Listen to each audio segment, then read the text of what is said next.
Hello, everyone. This is Luke Johnson from Noetic.online, the humanities social media platform. And we have another special episode today with Robert Schut. We are going to be continuing our seminar on Soren Kierkegaard's, if I can talk today, training in Christianity. I believe this is our 14th installment. Yeah, it Is that is. correct, Bob?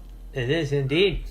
All right. And What are we going to be talking about today? How much terrain are you going to try to cover over the next hour or so? quite a bit, actually. We're into section 4. We're going to talk about we're going to talk about suffering, which is kind of one of Kierkegaard's favorite subjects, it appears.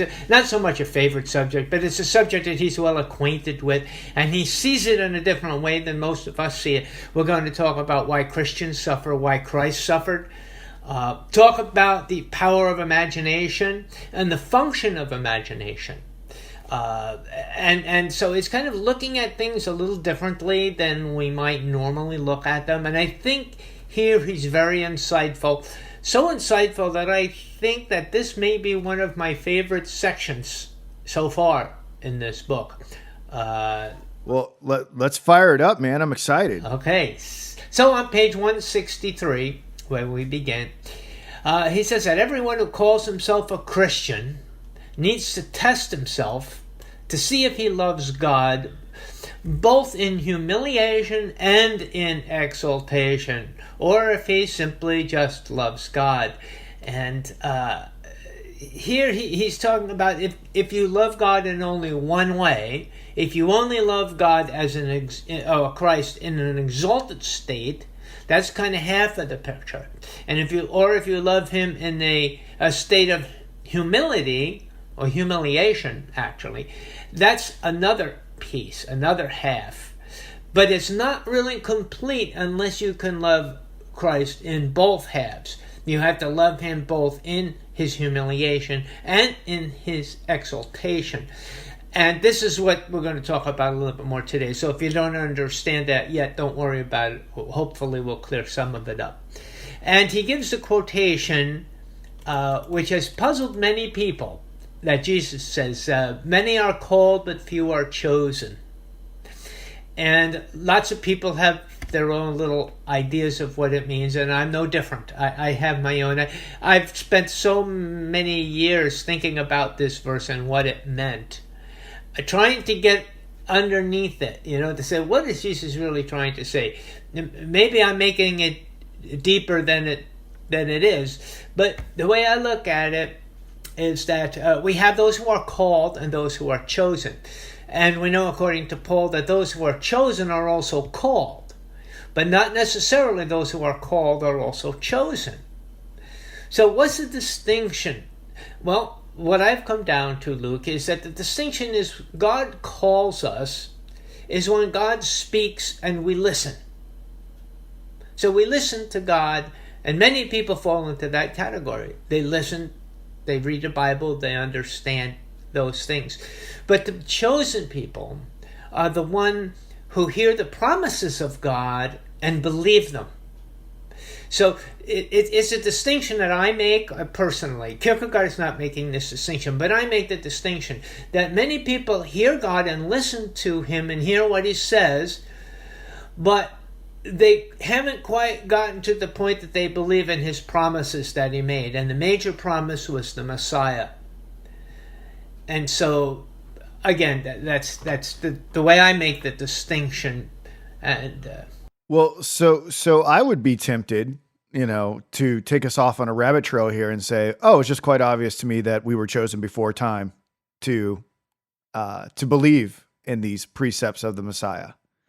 And so I'm a bit of a predestinarian and a fatalist these days. But what would you say to counteract that interpretation about predestination? I don't think that's what Jesus. I think that's what is being put into these words. I don't think that's what the words mean. We tend to think of chosen in the sense that God goes pointing the finger, I want you, you, you, and you. But that really isn't the way God works.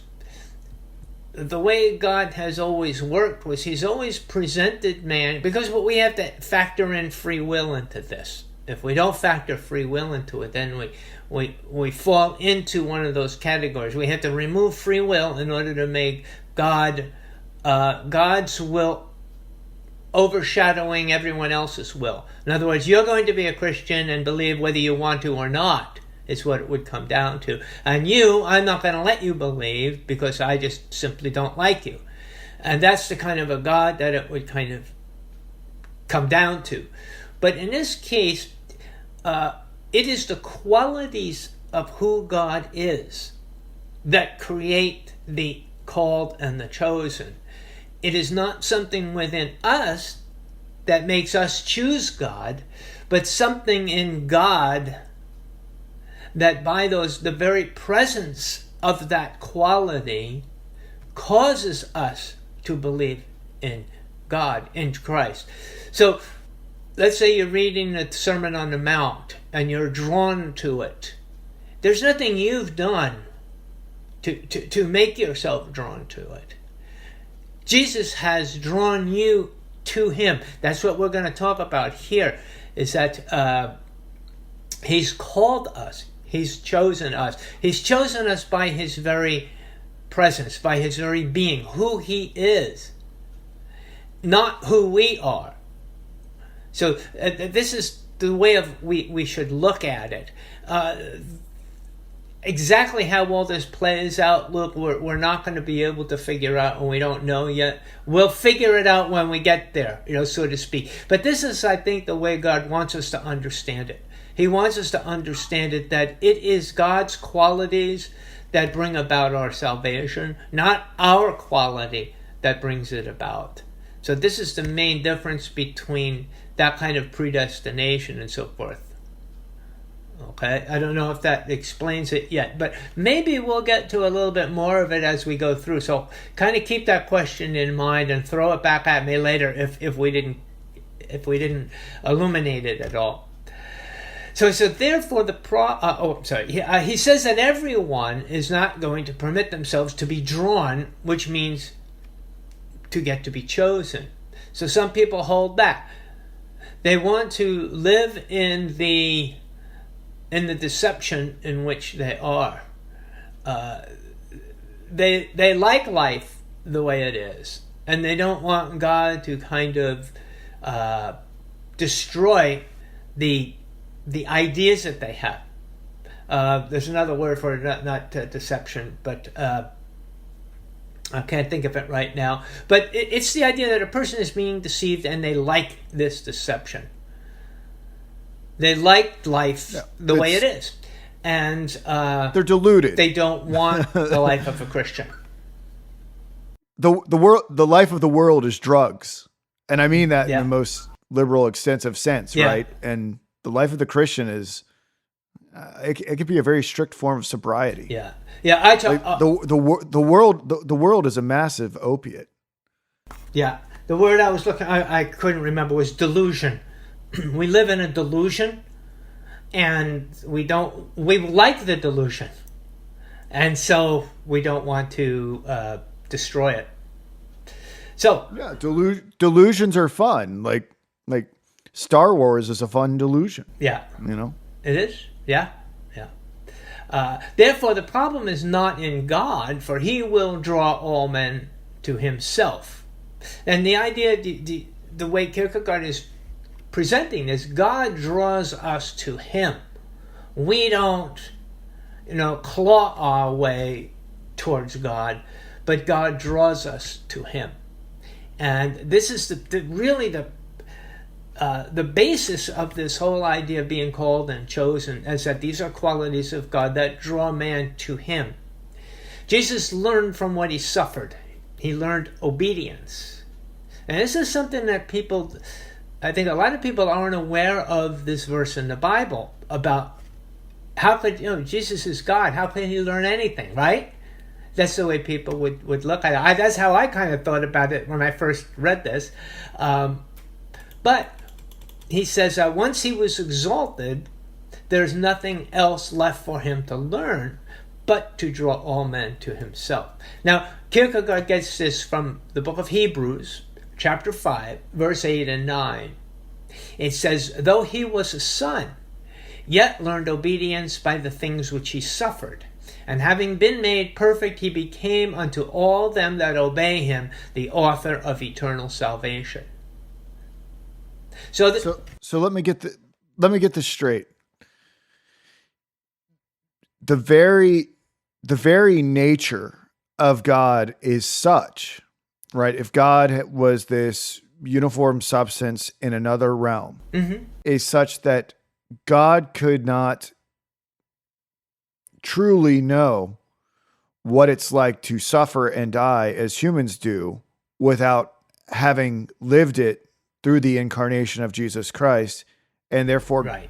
Do we want to say that if God and Jesus are sharing the same mind, as Jesus suffers, he is learning something that God didn't know before time began? And I think that's what you're saying. I just think someone would say, you're committing, you're pinning yourself into a theological corner, because then you're going to say that God is somehow not omniscient, or you're going to have to conclude in some way that there is a double-mindedness of God, that somehow the mind of Christ and the mind of God are, at least for a period, separate. It depends upon how you know God and how you define God. Those are definitions that man has made of God. Omniscience is that God knows everything, is not necessarily how we define God. It's like saying, is God all-powerful? Then if God is all-powerful, can he build a stone that he can't move? Aha, I got you. That's not how we define God. The God is defined that God knows whatever he wants to know. God does whatever he wants to do. It's God's will, his power over everything else. So God can know whatever he wants to know. And by doing this, through Christ, it came to the knowledge of God. It's not that God didn't know what suffering was, because God did suffer. He suffered because he created man, and man rebelled against him. That was a form of suffering. God also suffered when man rebelled against him in the days of Noah, and he wanted to destroy all mankind. This was a sense of suffering too. His beautiful, wonderful creation has turned against him. So that's a form of suffering. But this is a unique kind of suffering, a physical suffering that God never experienced. So it's not really a matter of knowledge as much as it is a matter of experience. Well, let's say this. Would a quality of God be that God cannot die? Yes. I think it has to be. A quality of God is that he could not die. So I'm not making the point that he had to become human in order to know suffering. Agreed. I'm 100% with you. He knew. I think it pained God a great deal to know that Adam would disobey and that he would have to flood the earth and all of these other things. But to actually die, God can't die, and this is the only way that he could die. Okay. Now again, I would have to say, what do we mean by die? Does that mean to become eradicated? No, God cannot become eradicated. But can God experience death? Yes.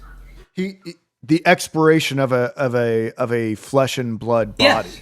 How about that? Yes, he can experience that, and it has no negative effect upon his being.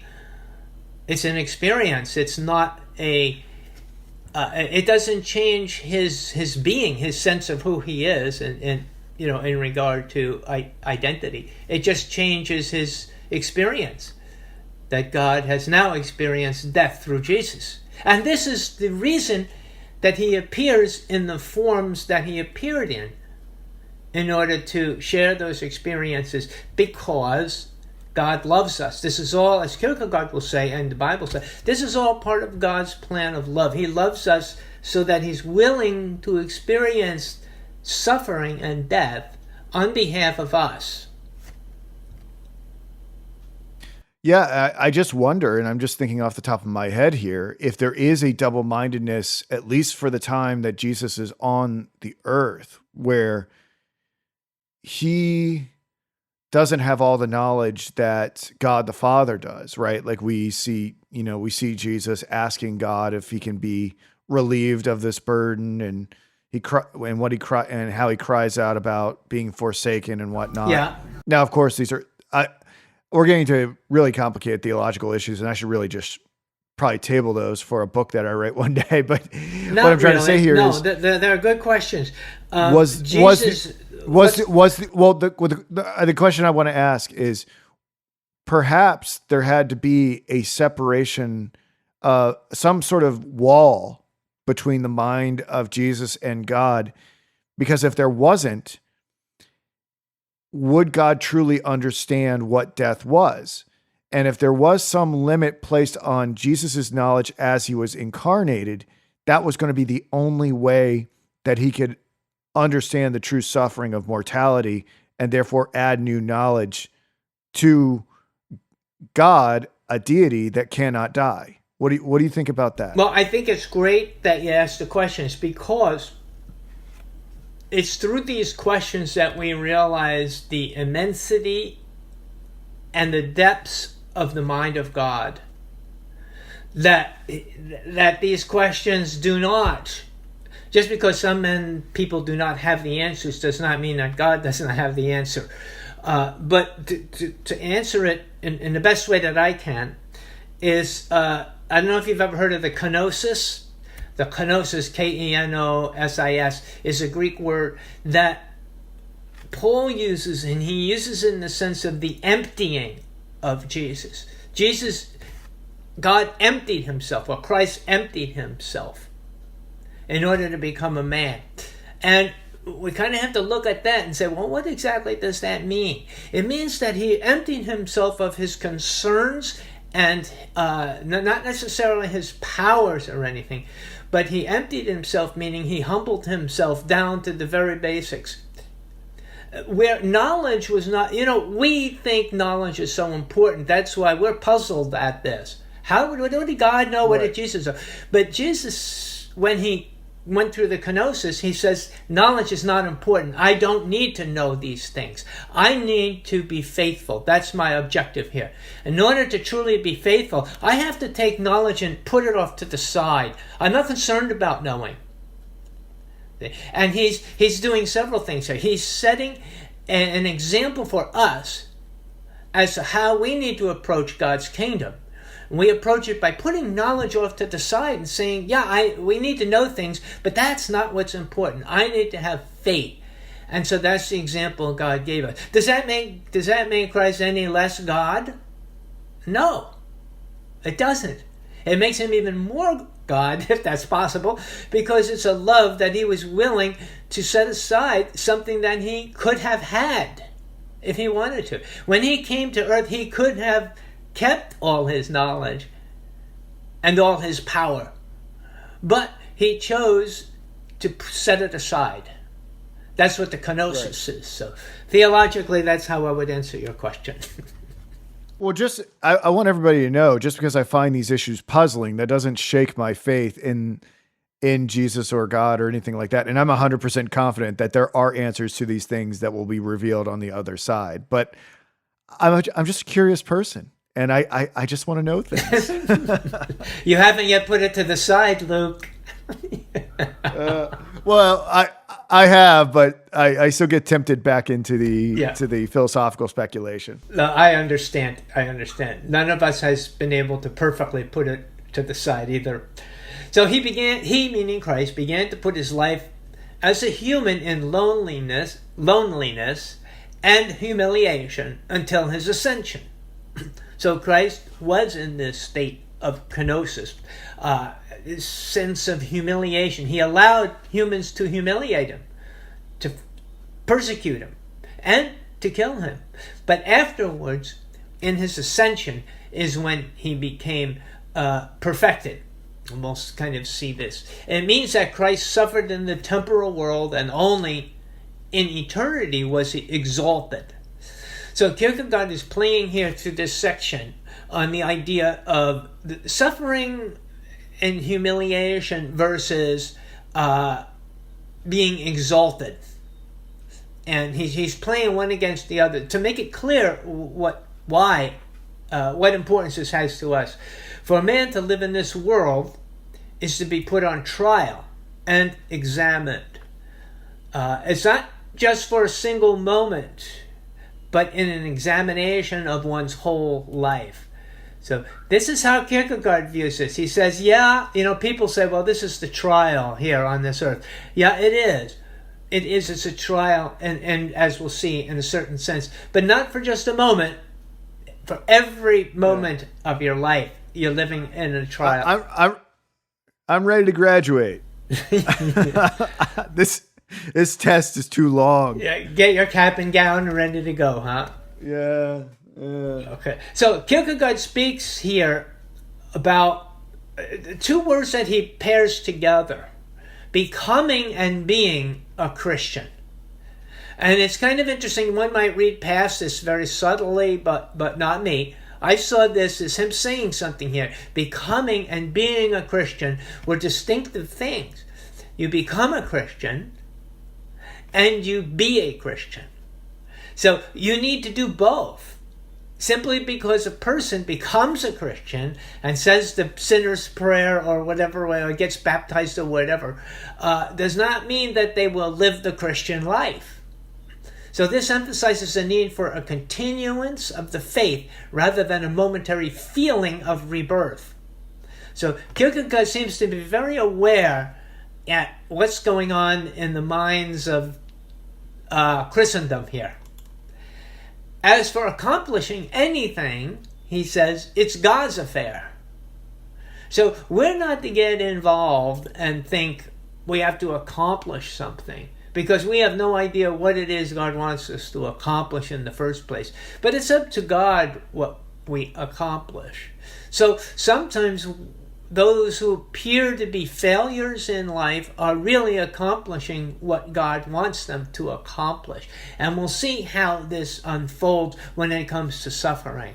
So it's easy to see somebody suffering and then have pity on them and say, well, the poor guy, he's failing, God couldn't love him very much. Look at what's happening to him. It's easy for us to fall into that delusion.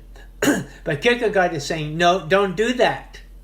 Don't fall into that delusion about how God rewards us in this world.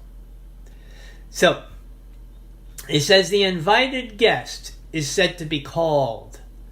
And called is understood, he says, as easier than to be chosen.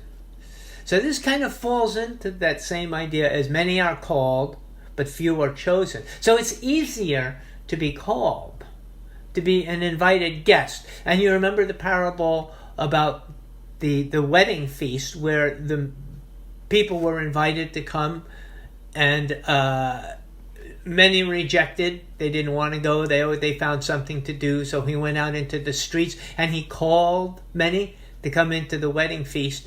And when in the latter part of that parable, he finds the one guest was not dressed appropriately in the proper wedding clothes, and he kicks him out. And this was, again, many are called and few are chosen. So the idea is that we have to be dressed appropriately, meaning we have to live the appropriate life in order to actually be a guest. The invitation isn't enough. We actually have to live the life.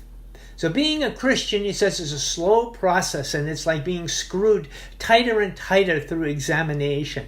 So if you ever have that, when you're trying to build something, Luke, and you got that screw that you're screwing into the wood, and it's just ever so difficult, ever so slow, little by little, you finally get it in. The Kierkegaard is trying to make that like what we've got here.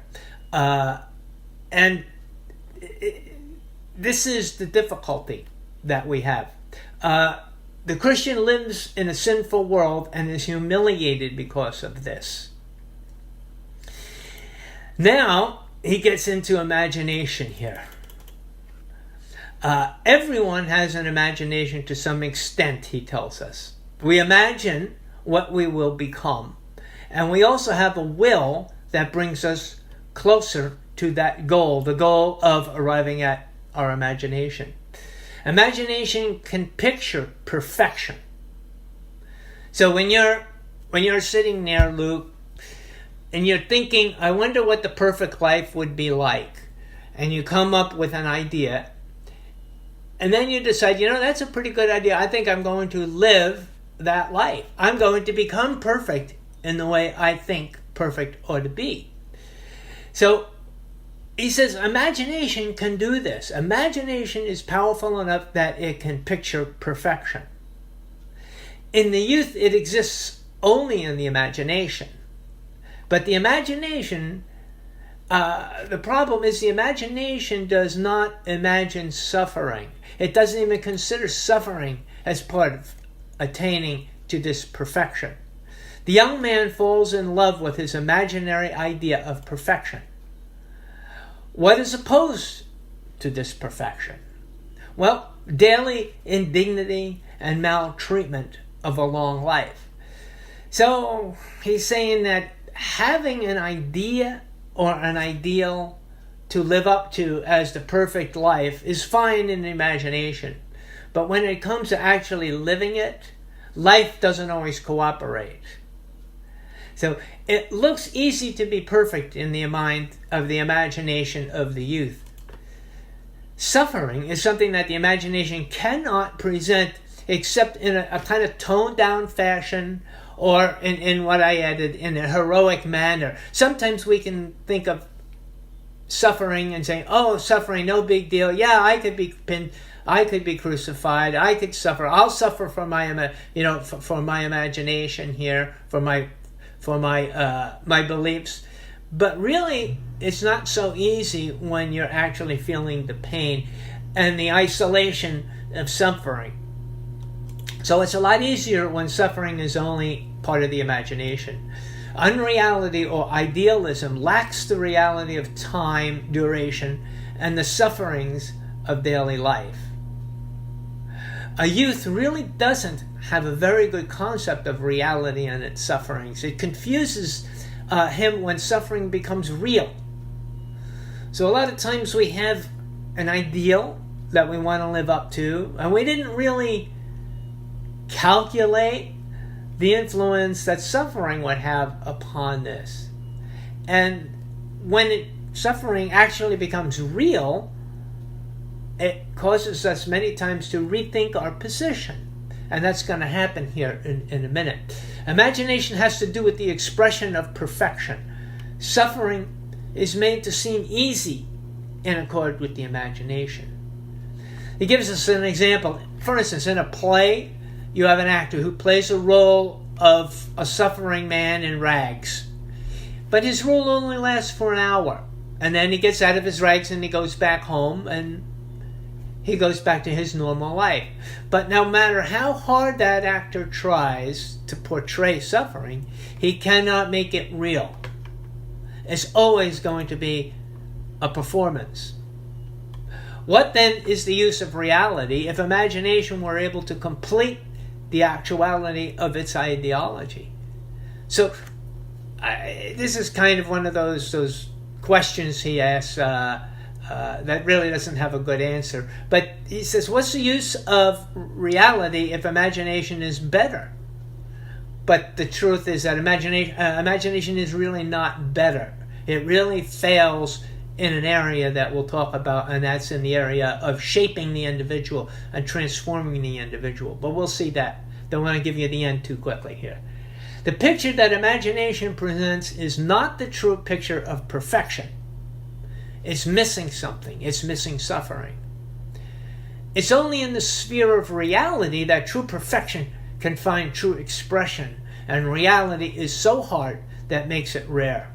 So the only way that we can really reach perfection is not in the imagination, but in reality. This is kind of like a twist on the ontological argument, where we say that nothing greater than that can be conceived.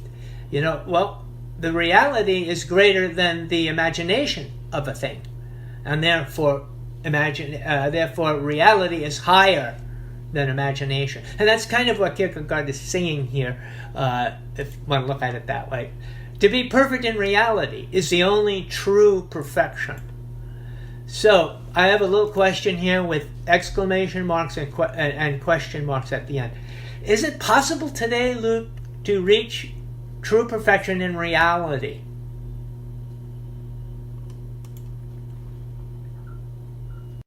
All right. I might have to answer that question by backing up and asking other questions. All right. Okay. So what sort of perfection is reality refining us towards? And the short answer is no, I don't think that reality can perfect us. We have to define what this imaginary ideal is. Mm-hmm. Certain imaginary ideals, no, I mean, if we're talking about perfection, I mean, perfection can't ever obtain in reality unless the perfection that is striven for is to become a follower of Christ and to be made perfect that way. So I guess before I can fully answer the question, I need a little clarification of terms. I understand how the struggle and the suffering of reality can refine us, but can perfection ever be obtained? I have to really understand what that perfection of the imagination is. So can we maybe tie that down to something a little bit more concrete? I don't disagree. I guess, can we bring it more into identifiable terminology? Okay. So which was the word that you were looking for, or the concept? I'm trying to understand. You were breaking up a little bit. Yeah, I'm trying to understand what is perfection, okay, as conceived by the imagination. What do we really mean when we're talking about perfection? Are we talking about having the perfect life with a perfect wife and perfect children and a perfect career? Or are we talking about being I think what Kierkegaard is... Yeah, I think it appears that what he's talking about is moral perfection. That he doesn't say this, so this is just my guess at it. So I think he's speaking about imagination of moral perfection, becoming the perfect person in that regard. Not in regard to success, but in regard to moral success, so to speak. Well, can we ever achieve moral perfection? So I do not think you can obtain moral perfection in an imaginary realm, because you're not dealing with real ethical dilemmas. And the only way that you can exhibit true moral virtue is if you're dealing with something real. I don't know if slaying a dragon in your imagination counts as something that you can get a badge for or something like that, or counts towards your moral merit. But I'm under no illusion that moral perfection is possible through reality. All I can ever really think of is that we could understand our failure through struggle and suffering, and therefore dependency on Christ, and then be made, air quotes, perfect, if we were to understand perfect to mean that our failure is forgiven through our relationship with Christ. We are allowed to enter into the kingdom of God. But that's how I'm understanding perfection. Okay, Kierkegaard is going to help us out here a little bit as we go. Did I answer it incorrectly? Do I not understand what's going on? No, not at all. Not at all. You answered the question that I asked, but Kierkegaard is going to twist the question a little bit here. Okay. I asked a direct question about moral perfection. What he's going to do is to tell us why do we have an imagination, and how can that imagination actually help us to begin to work towards moral perfection. So he doesn't really answer the question. I just kind of threw it out because it seemed appropriate. We're building the case here.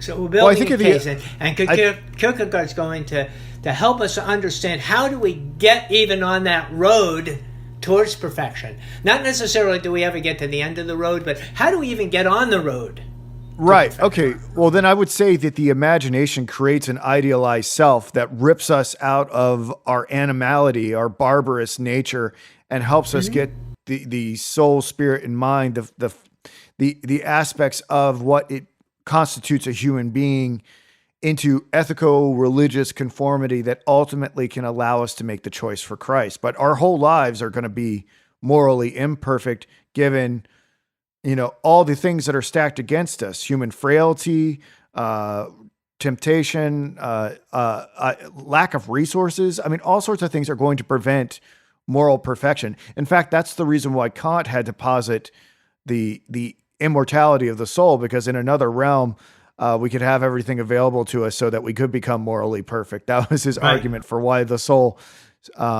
supersedes its temporal life, is that in another realm, it will have all the resources available to be made morally perfect. Right. Okay, and I think we're on the right track here. I think you'll be very pleased with what Kierkegaard has to say here about that to help us out. Because you're certainly in harmony with his ideas. So he says, now turn back and look at the youth who is in love with his perfection. He acts like a dreamer, and it is this dream that transforms him into the likeness of this picture. So if this is his dream, this is, in other words, his goal. He sees what he considers to be perfection. Whether it's right or not isn't what Kierkegaard is addressing here. But he sees, the young man sees perfection. And because he has this imagination, and he wills this imagination, that he now is beginning to be transformed into the very person that he wants to be. I don't think this is unusual. I think most people, they'll have a goal, even if it's a moral goal, and they try to live up to that moral goal. And that moral goal may come from their imagination. Okay. And it may even be a person in the center of it, but it's still their imagination of that person. So, as we'll kind of get to that here. He doesn't pay attention to where he is in reality, but is caught up in this dream. He sees the environment around him and his relationship to this environment, and people see him acting out his imagination. And they think of him as ridiculous and eccentric because he doesn't fit in with reality. So Kierkegaard's talking about an individual whose his ideals are not necessarily consistent with the world's ideals. So he's considered ridiculous and eccentric. Do you know anybody like that, Luke? All too well. Anyway, okay. So he uses this term providence. He says, providence does not judge this youth in the same manner that the world judges him. And here, providence, according to the dictionary, is God's protective care. So what Kierkegaard is saying, God cares about this man differently than the way the world cares about him. Okay? The world judges him, and he says, you're being ridiculous. This is insane. You're not in my reality. I don't want any part of you. Get out of here. But God looks at it, and he doesn't say, well, you may be wrong. He's saying, wait, how can I use this? How can I use this man's imagination in order to show my love for this man? So love sees him and praises him for attempting to live this perfect life. And because he says that the seriousness of life is not about the temporal things, but in the will to be and express perfection in reality, willing this in such a way that it may not turn out to one's own perdition, which is his journey to hell. So hopefully this imagination, this imaginary idea of perfection is not going to bring him to hell, but God is going to use it in order to hopefully turn him towards the kingdom of heaven. So this is kind of what we've got going here. In a certain manner, his imagination has deceived him. Right? You might say, well, yeah, it's deceived him because maybe it's not perfect. Maybe what he's imagining as the perfect world is not really perfect. So his imagination deceives him, but not to his detriment, but into truth. So we got to think about this statement here a little bit. In a certain manner, his imagination has deceived him, but not to his detriment, but into truth. So God is there, willing to help him, even through imagination, or even though imagination has deceived him. So again, we have God in Kierkegaard's eyes looking down upon man, saying, "Okay, you mean well. You really want to be perfect. I get it. I understand it. But your imagination is going to deceive you, left to its own accord." So God has to step into this situation now. But he doesn't judge him like the world judges him. He sees something worthwhile in this individual. His picture of perfection has made him forget about the real world. So this youth, this young man who wants to be perfect, says, "This is my highest ideal. I don't really care about what the world says about it, because my ideal is higher." So this is, again, if you know where we're going here, if you know about Kierkegaard, this is where he's bringing us. He's saying, this is a good thing that you see the world as not being the most important thing. So the youth stands there waiting for God's help. So the youth is saying, "Okay, God, hey, I'm doing everything I can here to be the perfect person.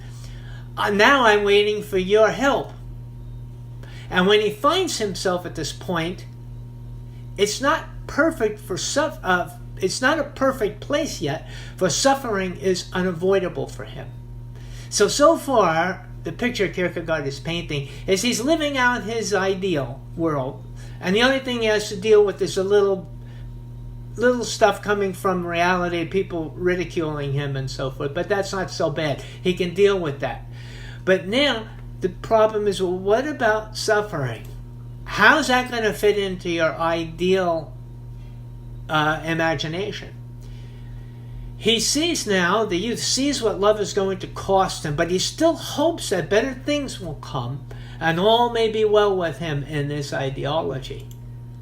So that's not too hard to understand. He thinks, I'm doing the right thing, therefore I should be getting rewarded for this. This should be easy, because this is what God wants me to be like, right? So he walks through the suffering in a peaceful manner, for he knows that God is love. So this is the very basis. God is love, therefore it's all going to be okay. Everything's going to turn out right. Because God is love, he would not want this youth to be disappointed. He knows he will be disappointed in the world, but he takes him slowly into suffering.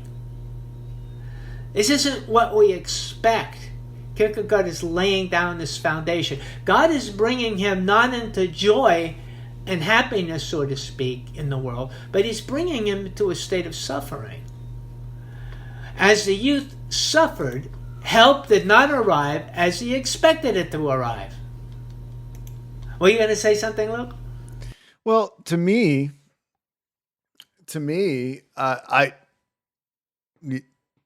I can't help but wonder if this is a protracted.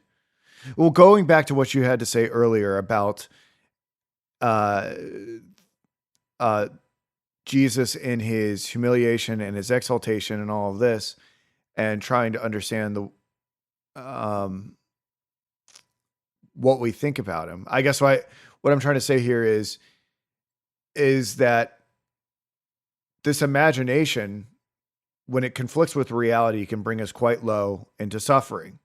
And I'm sort of wondering, I'm looking at it from another perspective, as if everyone who is on the Christian path, if they're truly on that Christian path, is going to go through something like what Job went through, where God is going to make them go through the suffering in order to demonstrate that they were pledged to him all along. Because it's easy to love God when your life is so perfect.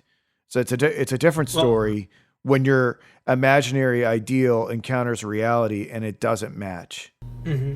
And I have to wonder that God really, that's what God's really testing us for, is to see if we'll still hold on even when we fall on our faces, when the imagine doesn't match up with reality. Well, we're going to get a little bit of a different perspective on the testing here. Because as the youth goes through suffering, as we go through suffering, we ask God to remove the suffering. That's usually, and then we sit back and we wait for God to take away the suffering, because that's what we think is appropriate from a loving God. Because of our... right? Because of... Yeah. I guess, but my perspective is that I know God uses suffering for a purpose that I can't understand.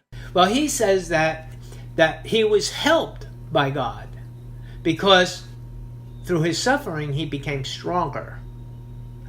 Right. And there's a moment that all this becomes clear, that he cannot escape suffering. So the youth is thinking, okay, I'm a Christian. He's not using that term yet, but it's, I'm a believer. I'm going after God. So God's not going to let me hang out here. He's not going to let me suffer. He's going to correct things until finally life is going to be smooth for me. But finally, Kierkegaard says he realizes that he can't escape suffering. Suffering is going to be part of his walk, even in his imaginary walk, to imaginary perfection, rather. With each step that he takes toward his goal, suffering will increase. But he holds out under this pressure, which Kierkegaard now he calls to exist as a man. He said, because you hold out, you are now really and truly existing the way a man is supposed to exist. Right. And who would Kierkegaard be if he didn't endure that suffering, right? So his suffering was this particular form of melancholia that he had in his entire life. And look at what it did. Imagine if Kierkegaard only had that for a short period, right? Yeah. Like, what would his have? I mean, really, what would have his contribution to the world have been? Mm-hmm. Mm-hmm. It'd probably be pretty minimal, right? I mean, but I guess the question is, I hear from people, they're like, Luke, you take this stuff way too seriously. You don't look for a Christian. You don't seem to be joyful enough, and it implying that I'm doing it wrong. Yeah, I'm doing the Christian thing wrong. But Kierkegaard seems to be saying the exact opposite here: that to truly exist is to suffer. So, what are these reconcilable views? I mean, what do you think? I think that if you, I don't know if we can say there's degrees of being a Christian. I'm not really prepared to answer that. I don't really know the answer. But I know that I think that a Christian enters into it with a serious mind. He has to enter into it with the world that, as we'll find out, that Jesus is the example of suffering and my attitude towards it. And with all the people, with all the fraudulent Christians out there, Luke, with all the people that are getting rich and famous off Christianity, if I, and then this is the Kierkegaardian in me, if I, as an existing person, can do one thing, it's to be the one who does not buckle up under that pressure. If I have to show, if I'm the one that God wants to be the one who suffers, without expecting money or a book deal or to be on TV, if I can really live the life of a Christian through suffering, then let it be that way. If I have to be the only one who does it, let me be an example that it's possible. That's all I want. I just want to show people it's possible to live that life, because that will shut them up.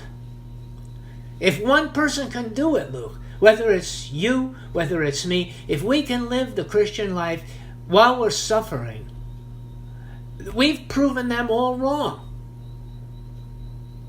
And so That's my goal as a Christian. I don't know if that's what other Christians feel or not, but that's kind of the way I look at it. Well, I doesn't make me feel like I'm doing it wrong. No, you're not. Now that but so something that I see a lot, especially in the area that I live in, and I'm sure it's widespread across the United States, is that within these evangelical megachurch communities, is that everybody is so nauseatingly happy. Mm-hmm.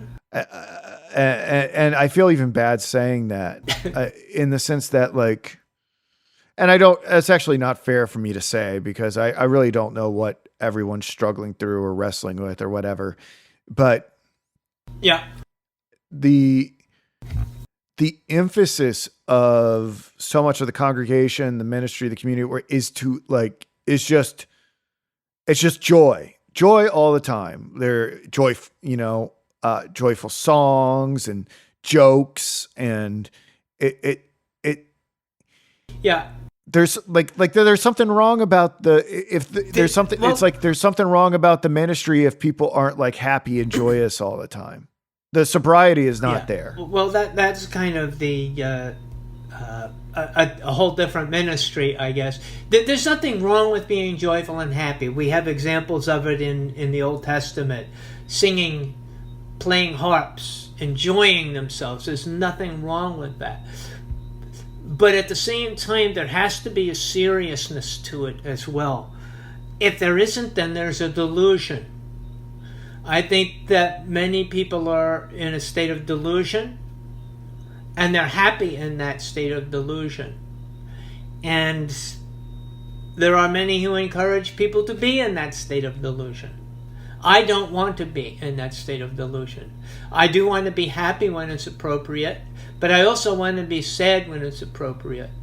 If I commit sin and I hurt somebody, I don't want to just be happy and think, oh, well, I committed a sin, it's okay, God loves me, and pick up my electric guitar and start playing a song. That's not. I want to be sad. I want to be brought to tears because I hurt somebody. So it's not appropriate to be happy all the time. And that's a kind of if I remember my psychology, if you're always happy, it's a sign of insanity. I mean, there has to be a time when you feel hurt, when you feel tragedy. I don't know what else to say, how else to put it. Yeah, it just like I said, it just seems like it's got to be a party. There's got to be a whole Christian culture that it's a Christian party all the time. Yeah. And I suppose there are moments of sadness that are permissible, but like if someone's going through a divorce or a death in the family or something like that, these are permissible moments of sadness, but then they're to be quickly sort of addressed and go back to the Christian party. What I'm trying to say here is like the deep sobriety and seriousness that I'm seeing in this lesson with Kierkegaard. I'm hearing it resonate with you. Like I'm not seeing a lot of this in the Christian circles that I every once in a while interact with. Well, if suffering is part of the transformation process, maybe there needs to be a little bit more suffering in the church in order to experience the transformation. But then again, you don't want a form of this self-flagellation, right? Where you start like beating yourselves with whips and stuff like that. So you can be like, oh, okay, Luke doesn't want me to be part of the Christian party anymore. So maybe if I make my back bleed, like that it'll equal out. I don't want to push that idea either. Right. I think if the attitude is that suffering is always there with us, it walks with us. But if we can make the music loud enough, we won't hear it, and we won't experience it. That's my attitude to it. Yeah. And they definitely do that. So yeah, I think suffering is there. I think it's there with all those people. And they just don't want to hear it. And they don't want to experience it. But as And look at how popular Kierkegaard is, right? He's not very popular. He's probably one of the least popular of the big philosophers, right? I was just looking at I went to a used bookstore and I was looking at this book where this guy, and you've probably seen this book, where he wrote talking about all the mental illnesses that Kierkegaard had. And how he not only was depressed, but he was bipolar, and he had all these. You can dismiss someone's ideas if you just label them crazy. It's a really cheap and easy way to deal with things that you find to be It was a cheap shot. It was a cheap shot at him. Yeah. This is not the writings of a crazy man or a mentally ill man. It's labeling someone as crazy or mentally ill is the easiest way to get the public to not listen to something. It's a remarkable psychological. It works pretty well too most of the time. Sometimes I just to give people an example of that.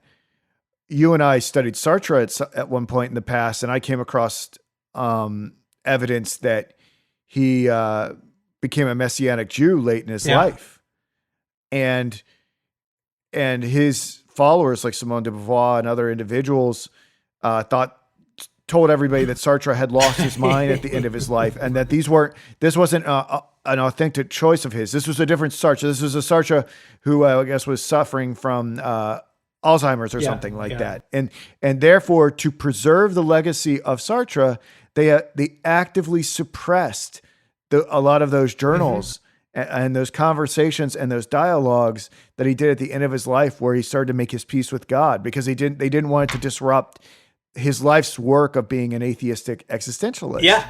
And they didn't say Sartre was crazy. They just say he went crazy at the end of his life. So don't pay attention to any of that stuff. Yeah. Isn't it? And no one knows about that stuff. I think it's called Hope and Love. You can find it. It's a dialogue between him and a rabbi. You can find out there. Is that what it was called? I remember we were talking about it. I don't remember actually seeing it though. I think at the time we didn't know exactly what it was. We only heard rumors that there was such a document. So I don't know if we ever read it. But I did. I want to look it up real quick. You keep but talking. It's the same thing. We have about 10 minutes left. By the way, have you ever heard the expression "he's possessed by Beelzebub"? I mean, even Christ tried to diminish his teachings by claiming that he was insane at that time. So for one to come to this point of suffering all at once would crush him. But now, because he's stronger, he's able to endure it. He might be tempted to let go of this dream, but he cannot be persuaded to do so. So, to the credit of this youth, he's sticking in there. He knows now that suffering, he can't get away with his dream without living towards his dream, without some kind of suffering. But he says, I'm not going to give it up. This is still my dream. So, let's think about Christ now for a moment. Let's turn it up or change it a little bit. Instead of the youth, let's look about Christ. He'll draw all men unto himself, which is what this work is completely about. Life's examination is to be and become a Christian. Now, whether he considers this synonymous with being called and being chosen, maybe, because he kind of does split it up to be and to become a Christian. In the same manner that the youth was led by the picture of his imagination, he's now led by the picture of the Christ, the one to whom we are drawn. So now he's saying, okay, let's suppose now that this imaginary perfection that this youth has now has a picture, and the picture is the Christ. So it's still kind of an imagination, but there's actually now a person connected to it, the Christ. This picture becomes his one thought and his one goal. The imagination is good for idealization, for it sees things in the exalted, perfected form. So through our imagination, we can imagine what it would be like Christ. We can imagine the perfection of Christ. So this is again him now saying, okay, imagination is not a bad thing. We can put imagination to a good use. Because we can't walk with Christ in the physical sense because he's no longer in the human form on earth. So, but we can if we use our imagination. Only in an imperfect way does it deal with perfection. But it's a way, it's a tool, it's the only thing we may have available to us for the moment. If emphasis, it emphasizes lovingness, gentleness, highness, and loftiness of Christ in the way that the fools of this world become insignificant in comparison. So when we look at the holiness of Christ, the world becomes foolishness when we compare the two. It makes perfection look easy because it makes suffering look easy. And that's still the problem, he's saying, with imagination. Is that we've advanced it to the point now that we see Christ as the goal through our imagination. But suffering is still an issue here. Suffering is still not yet real. So a new difficulty arises. The greater the loftiness of purity is, the more insignificant the opposition of the world appears to contrast. So in reality, the suffering is more intense than the significance of the loftiness. So I guess we have to kind of break this down a little bit. The one who is the Christian must see the suffering in the context or in comparison to the loftiness of Christ, so that the suffering seems small and insignificant. So if we know that God is perfect, that there is an end, there is a kingdom of heaven, there is a place prepared for us, and it's an eternal place, then the sufferings of this world seem insignificant. And it's the power of suffering that brings the man to the likeness that he envisions. And he's reconstructed little by little. And at this point, things become serious. So I'm going to stop there. But I just want to kind of reiterate that here he's leaving us today with the point that suffering is really part of reality. It's there for a reason. It reconstructs us. It transforms us better into an imaginative holiness. But what it does is it makes a real holiness. It takes the imagination and it creates a real holiness out of it. So suffering is part of the reality of holiness, not part of the imagination of holiness. The imagination can be used, God is using it here, to bring the youth to a point so that he can introduce suffering in order to make it real. And so that's where we'll leave it today. That's kind of a difficult concept maybe for some of us. What do you think? Do you think that's too difficult? No, not after listening to what you said today. I think you perfectly elucidated it. So I want to thank you for that. And just so everybody knows, the Sartre book that I was referencing is called Hope Now, if you want to check that out. Oh, what's it called again? You got blocked out. What was that called again? It's called Hope Now. Hope Now. Okay. Yeah. Okay, great. Cool. All right. Thank you so much, Bob. I'll have this up on noetic.online, SoundCloud, and YouTube and podcasting app ASAP. Thank you so much, Bob. Thank you. All right. Talk to you soon, buddy. Okay, bye-bye.